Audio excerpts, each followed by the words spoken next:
주시는 기적의 주 어둠 속의 빛 그는 나의 하나님. 드디어 8월의 문이 활짝 열렸습니다. 8월이 시작되었던 한 주간 평안하고 즐겁게 보내셨습니까? 진짜 덥다 라는 말이 절로 나오는 시간을 보내고 있습니다. 무더위도 늘 조심하시고 냉방병도 조심하셔서 영육 간의 강건함을 잘 유지하시길 축복합니다. 오늘 8월 첫 번째 주일 저희 살아나서 살리는 교회에 주시는 하나님의 말씀은 창세기 28장 21절을 본문으로 하여 조건을 걷어내야 기도가 선명해진다. 조건을 걷어내야 기도가 선명해진다 라는 제목의 말씀입니다. 오늘은 개역개정으로 준비된 본문을 먼저 함께 읽도록 하겠습니다. 내가 평안히 아버지 집으로 돌아가게 하시오면 여호와께서 나의 하나님이 되실 것이요. 아멘. 신앙생활을 하다 보면 생각보다 많은 횟수로 이런 모습을 가진 저를 만나게 됩니다. 바로 조건부 기도를 하고 있는 제 모습입니다. 기도를 하긴 하는데 조건이 있습니다. 조건을 먼저 반드시 들어주셔야 한다는 무언의 협박이 들어가 있는 기도입니다. 아주 쉽게 이 문제를 해결해 주시면 하나님이 원하시는 일을 하겠습니다 라고 기도하는 저를 발견하고는 참 많은 생각이 들었습니다. 여러분은 어떠십니까? 물론 여러분은 조건부 기도와는 관계가 없는 신앙생활을 하고 계시리라 믿어 의심치 않습니다. 조건을 걷어내야 기도가 선명해진다. 이 말은 정말 계속해서 마음에 새겨야 할 중요한 이야기라고 생각합니다. 하나님께 드리는 기도가 선명해지기 위해서는 반드시 조건을 걷어내야 하는 것입니다. 조건부 기도 그 자체가 기도가 아니기 때문일 것입니다. 그래서 오늘 주일에는 조건부 기도에 대한 말씀을 함께 나누므로 우리 모두의 기도가 조건을 걷어내고 선명해지는 시간이 되었으면 좋겠습니다. 그러기 위해 오늘은 창세기로 여행을 떠나보도록 하겠습니다. 아직 이스라엘이 되지 못했던 믿음의 조상이라고 불리기 어려운 삶을 살고 있던 시절의 야곱에 대한 이야기입니다. 야곱은 아버지 이삭과 어머니 리브가의 뜻에 따라 외삼촌 라반의 집으로 떠나게 되었습니다. 명목은 아내를 맞이하기 위함이었지만 사실은 형 에서를 피해 도망치게 되는 것입니다. 당시에는 상상도 못했을 것입니다. 금방 돌아올 수 있을 것이라 생각했지만 무려 20년이나 이어질 도망자의 삶이 이제 시작되는 것입니다. 아이러니하게도 할아버지 아브라함이 하나님의 말씀에 순종하여 떠나온 곳을 반대로 다시 돌아가게 되는 야곱입니다. 성경은 참으로 신기하게 이런 기록을 통해 앞으로 야곱의 여정이 꼬이고 힘들지도 모른다는 복선을 우리에게 미리 보여주는 듯 합니다. 창세기 28장 1절에서 2절입니다. 이삭이 야곱을 불러서 그에게 복을 빌어주고 당부하였다. 너는 가나안 사람의 딸들 가운데서 아내를 맞이하지 말아라. 이제 곧 밧다라람에 계시는 부두엘 외할아버지 댁으로 가서 거기에서 너희 외삼촌 라반의 딸들 가운데서 내 아내가 될 사람을 찾아서 결혼하여라. 야곱은 브엘세바를 떠나서 하란으로 가다가 어떤 곳에 이르게 되었습니다. 마침 해가 저물었으므로 거기에서 하룻밤을 지내게 되었습니다. 길 위에서 잠을 청해야 하는 야곱입니다. 아마 자신의 평생에 경험해보지 못한 불편함이었을 것입니다. 아시다시피 야곱은 금수저로 태어났습니다. 태어나 보니 할아버지가 아브라함이고 아버지는 이삭이었습니다. 아브라함과 이삭 모두 큰 부자였기에 야곱은 어릴 때부터 큰 어려움 없이 불편함 없이 자라왔습니다. 그런데 길 위에서 자야 한다고 생각하니 착잡한 마음을 금할 길이 없었을 것입니다. 마땅히 베고 잘 곳도 없어 주변을 둘러보며 평평한 돌 하나를 찾아 베개로 삼고 고단한 몸을 뉘었습니다. 저라면 눈물이 왈칵 쏟아져 나왔을 것 같습니다. 하지만 피곤한 몸은 불편한 상황과 상관없이 잠을 청하게 해주었습니다. 그리고 야곱은 꿈을 꾸게 됩니다. 여기서 우리는 아주 유명한 일화를 만나게 됩니다. 창세기 28장 10절에서 15절 말씀입니다. 야곱이 브엘세바를 떠나서 하란으로 가다가 어떤 곳에 이르렀을 때에 해가 저물었으므로 거기에서 하룻밤을 지내게 되었다. 그는 돌 하나를 주워서 베개로 삼고 거기에 누워서 자다가 꿈을 꾸었다. 그가 보니 땅에 층계가 있고 그 꼭대기가 하늘에 닿아 있고 하나님의 천사들이 그 층계를 오르락내리락 하고 있었다. 주님께서 그 층계 위에 서서 말씀하셨다. 나는 주 너희 할아버지 아브라함을 보살펴준 하나님이요 너희 아버지 이삭을 보살펴준 하나님이다.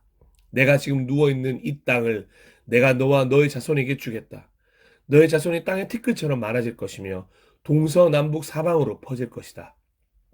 이 땅의 모든 백성이 너와 너의 자손 덕에 복을 받게 될 것이다. 내가 너와 함께 있어서 내가 어디로 가든지 너를 지켜주며 내가 너를 다시 이 땅으로 데려오겠다. 내가 너에게 약속한 것을 다 이루기까지 내가 너를 떠나지 않겠다. 아멘. 아브라함의 하나님, 이삭의 하나님이 야곱의 꿈에 나타나셨습니다. 그리고 아브라함에게 말씀하신 대로 이삭에게 말씀하신 대로 이제 야곱에게도 동일하게 말씀하십니다. 그 말씀은 바로 아브라함과 이삭에게 약속하신 축복이었습니다. 그리고 야곱과 함께 하시며 야곱이 어디로 가든지 지켜주며 결국은 지금 누워있는 이 땅으로 데려오겠다고 말씀하셨습니다. 하나님은 야곱과 약속하셨습니다. 그리고 그 약속을 다 이루기까지 결코 야곱을 떠나지 않겠다고 선언하셨습니다. 사실 야곱은 진작 벌써부터 이 하나님을 찾아야 했습니다. 할아버지와 아버지가 그러했듯이 하나님을 찾는 것이 진정한 축복을 받는 비결이었습니다. 어머니 리브가와 함께 아버지 이삭을 속여서 축복을 받는다고 해서 축복이 보장되는 것이 아니라 지금 이 순간 말씀하시는 하나님을 믿을 때 진정한 축복을 누릴 수 있는 것입니다. 하지만 야곱이 하나님을 찾지 않자 하나님이 꿈에 찾아오셔서 야곱에게 말씀하시는 순간입니다. 실로 야곱은 하나님을 잊고 있었지만 하나님은 야곱을 잊지 않으셨음을 알 수 있습니다. 이 얼마나 큰 위로입니까? 하나님은 야곱을 기억하고 계십니다. 그렇습니다. 하나님은 우리를 잊지 않고 계십니다. 하나님은 우리를 여전히 기억하고 계십니다. 야곱은 너무도 생생한 꿈을 꾸자 바로 깨어났습니다. 그리고 주님께서 분명히 지금 이곳에 여전히 함께 계시는데도 자신이 그것을 미처 몰랐음을 깨닫게 되었습니다. 그런데 그렇게 깨닫고 나자 원인 모를 두려움이 엄습했습니다. 저는 이 마음을 경외심이라고 말하고 싶습니다. 그래서 자신이 현재 있는 이곳이 얼마나 두려운 곳인지 느끼며 이곳을 다름 아닌 하나님의 집으로 생각하게 됩니다. 그리고 하나님의 집인 동시에 하늘로 들어가는, 즉 하나님 나라에 입성하는 문이라고 생각했습니다. 이어지는 창세기 28장 16절 17절입니다. 야곱은 잠에서 깨어서 혼자 생각하였다. 주님께서 분명히 이곳에 계시는데도 내가 미처 그것을 몰랐구나. 그는 두려워하면서 중얼거렸다. 이 얼마나 두려운 곳인가. 이곳은 다름 아닌 하나님의 집이다. 여기가 바로 하늘로 들어가는 문이다. 그리고 다시 잠을 청하였고 아침에 일어나자마자 야곱은 어떤 행동을 하기 시작합니다. 야곱은 다음날 아침 일찍이 일어나서 베개 삼아 벤 그돌을 가져다가 기둥으로 세우고 그 위에 기름을 붓고 그곳 이름을 베델이라고 하였다. 그 성의 본래 이름은 루스였다. 아멘. 그리고 야곱은 하나님께 기도를 드리기 시작합니다. 자세히 들어보니 서원이라고 말하는 것이 더 좋을 듯 합니다. 그렇게 서원을 하기 시작합니다. 야곱은 이렇게 서원하였다. 하나님께서 저와 함께 계시고 제가 가는 이 길에서 저를 지켜주시고 먹을 것과 입을 것을 주시고 제가 안전하게 저희 아버지 집으로 돌아가게 해주시면 주님이 저의 하나님이 되실 것이며 제가 기둥으로 세운 이 돌이 하나님의 집이 될 것이며 하나님께서 저에게 주신 모든 것에서 열의 하나를 하나님께 드리겠습니다. 여러분은 이 소원을 보면서 들으면서 어떤 마음이 드셨습니까? 저는 이 소원을 드리고 있는 야곱의 모습을 묵상해 보면서 처음엔 조금 안타깝다가 나중엔 야곱의 모습이 마치 제 모습인 것 같아 얼굴이 화끈 달아올랐습니다. 딱 기도할 때 제 모습일 수 있겠다 싶었습니다. 아, 내가 이런 기도를 해왔던 거구나. 야곱의 기도, 서원이 바로 조건부 기도였습니다. 꿈에서 분명히 하나님은 동행을 약속하셨습니다. 다시 이 땅으로 돌아올 때까지 함께 하시겠다고 아브라함과 이삭을 돌봐주신 것처럼 야곱도 돌봐주실 것이라고 분명히 선언하셨습니다. 하지만 야곱은 그 말씀에 지금 조건을 걸고 있는 것입니다. 아멘이 아니라 조건을 말하고 있는 것입니다. 왜 그랬을까요? 야곱은 아직 하나님의 약속을 신뢰하지 못했기 때문입니다. 만약에 하나님께서 말씀하신 대로 해주지 않는다면 언제든 하나님을 떠날 준비가 되어 있는 것입니다.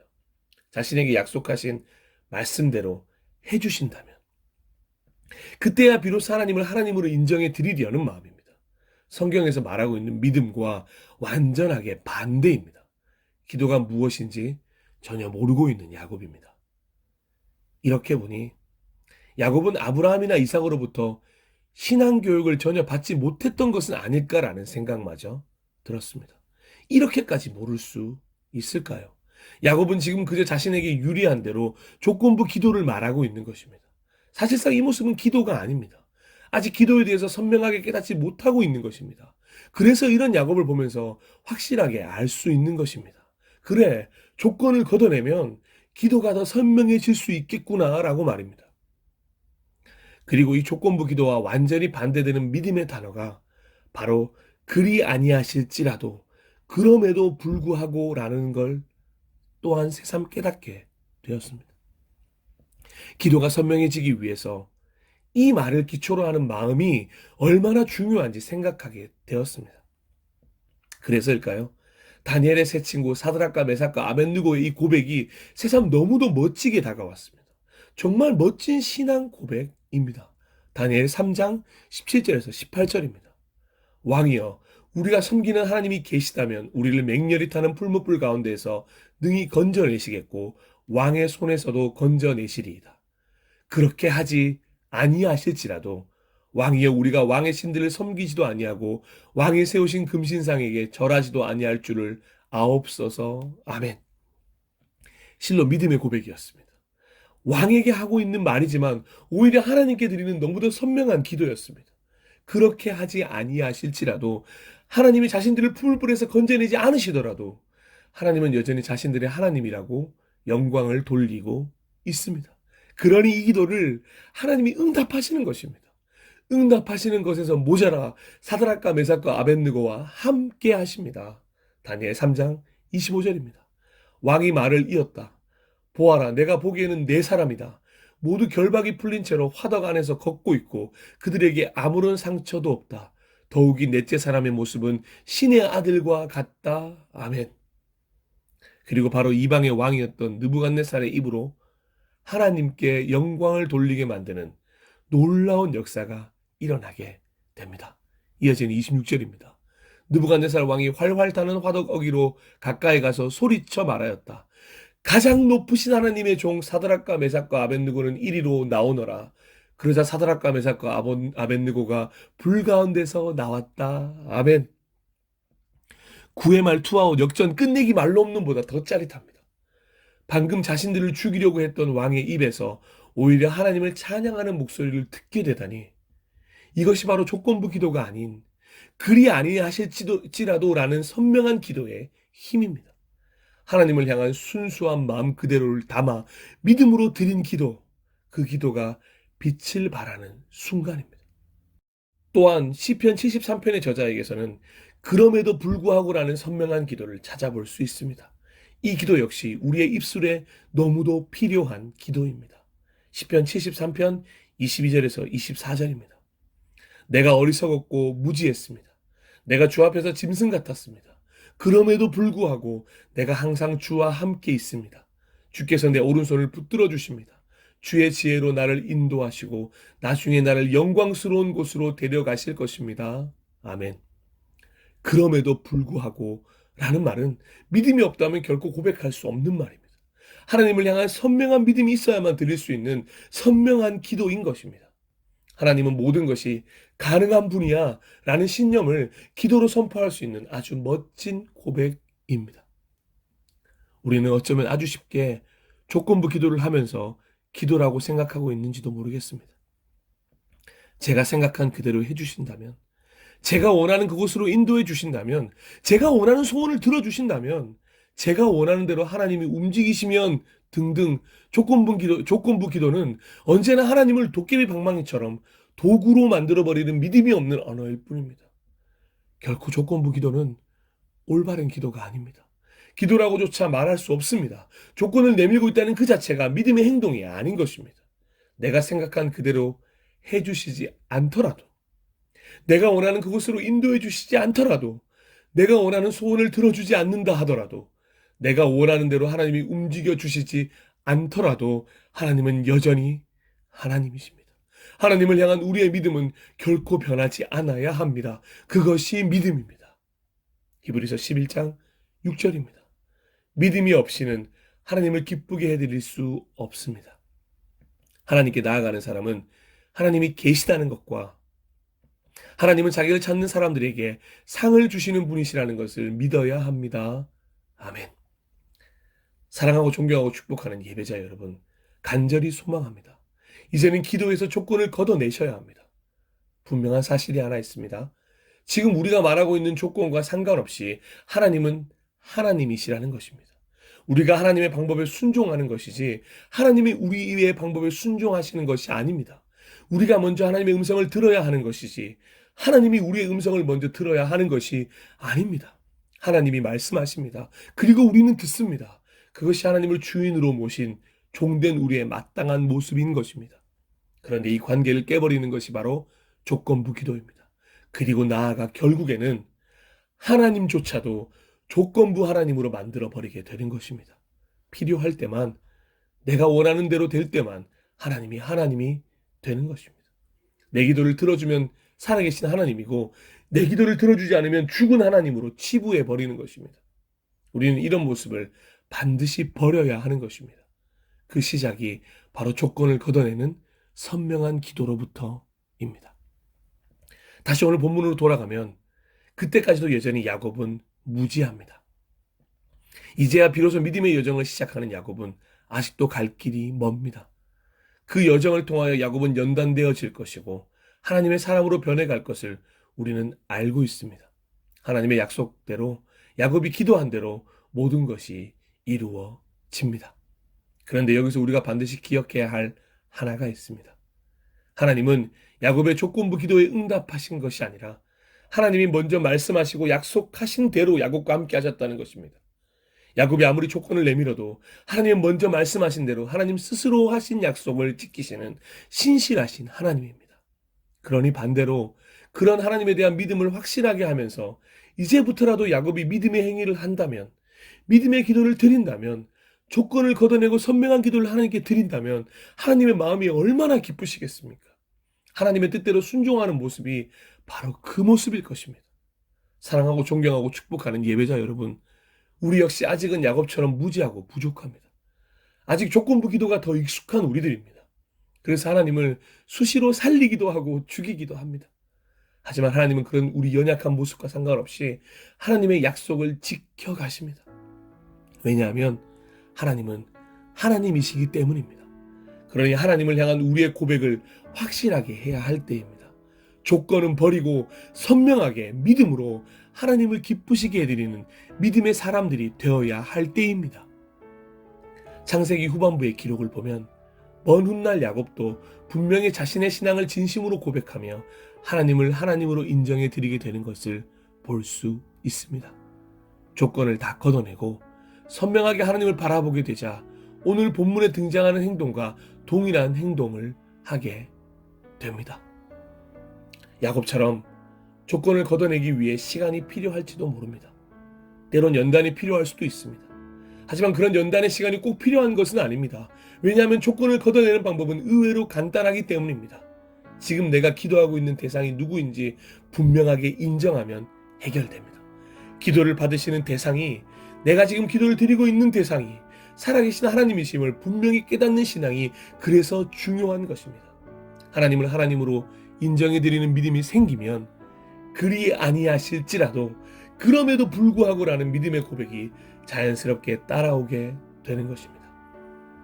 그러니 가장 중요한 것은 하나님을 하나님으로 인정해 드리는 것입니다. 그러면 자연스럽게 신기하게도 조건부 기도는 사라지게 되어 있습니다. 그렇게 기도의 조건을 걷어내면 그제야 선명한 기도가 무엇인지 깨닫게 될 것입니다.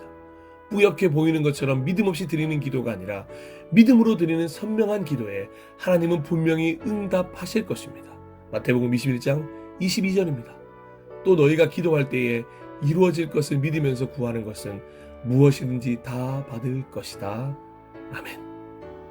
사랑하고 존경하고 축복하는 예배자 여러분, 슬기로운 신앙생활 원하십니까? 오늘 야곱의 서원을 보면서 한 가지 실천해야 할 일이 있습니다. 기도에서 조건을 걷어내십시오. 그리고 기도가 무엇인지 선명하게 발견하셨으면 좋겠습니다. 기도가 무엇인지 선명하게 보이게 될 때 그 기도의 놀라운 능력도 경험하게 되실 것입니다. 조건부 기도가 아닌 기도를 하나님께 드릴 때 하나님이 그 기도를 들으시고 일하시는 것을 보게 될 것입니다. 그 놀라운 체험 믿음의 현장에서 주인공이 되실 수 있기를 간절히 소망하며 축복합니다. 함께 잠시 기도하도록 하겠습니다.